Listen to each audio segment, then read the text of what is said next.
Hello guys, welcome back to my channel little world of Hema. ఇప్పుడైతే మనం easy and simple వేలో mushroom fry అయితే చేసేద్దాం. వచ్చేయండి. అంటే ఫ్రైని లిటిల్ బిట్ ఆఫ్ రైస్లో మిక్స్ చేసుకునేలాగా చేద్దాం అనమాట.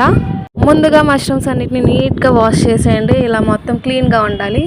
నేనైతే ఫ్రై అయితే ఫస్ట్ టైం ట్రై చేస్తున్నా, సో నాకు తెలియదు ఎలా వస్తుందో. బాగా వస్తుంది అనుకుంటున్నా.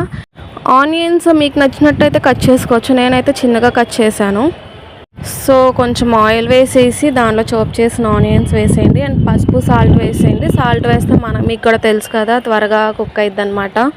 తర్వాత ఒక 2-3 మిర్చెస్ని కట్ చేసేసి అండ్ కరివేపాకు లీవ్స్ని కూడా వేసేయండి.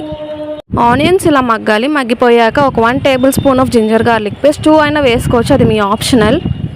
మొత్తం ఒకసారి మిక్స్ చేసేయండి. మిక్స్ చేసేసి సిమ్లో పెట్టి ప్లేట్ పెట్టేయండి ఒక 5 మినిట్స్. 5 మినిట్స్ తర్వాత ప్లేట్ తీసేసి ఒకసారి మిక్స్ చేసేసి మనం కట్ చేసిన చిన్న చిన్న మష్రూమ్స్ అయితే వేసేద్దాం. వచ్చేయండి. ఈ సైజులో నేనైతే కట్ చేశాను. మీరు మష్రూమ్ లాగా కూడా వేసుకోవచ్చు. బట్ ఇలా కట్ చేస్తే ఏంటంటే తింటాక కూడా బాగుంటుంది. మష్రూమ్స్ అన్నీ వేసేసాక కొంచెం సాల్ట్ వేసేసి మిక్స్ చేసేయండి. స్టవ్ మీడియం ఫ్లేమ్లో పెట్టేసి ప్లేట్ అయితే పెట్టేయండి. ఒక 10-20 మినిట్స్ తర్వాత ప్లేట్ తీసేసి ఇలా మగ్గితే మాత్రం కారం అండ్ గరం మసాలా వేసేయండి. అంతా ఒకసారి మిక్స్ చేసేసి స్టవ్ సిమ్లో పెట్టి ప్లేట్ పెట్టండి ఒక 5 మినిట్స్. తర్వాత ప్లేట్ తీసి కొత్తిమీర వేసేయండి. మన కర్రీ అయితే రెడీ అయిపోయింది. చాలా బాగా వచ్చింది కదా, చూస్తాకైతే బాగుంది అనిపిస్తుంది నాకు. తింటే ఎలా ఉంటుందో చూడాలి.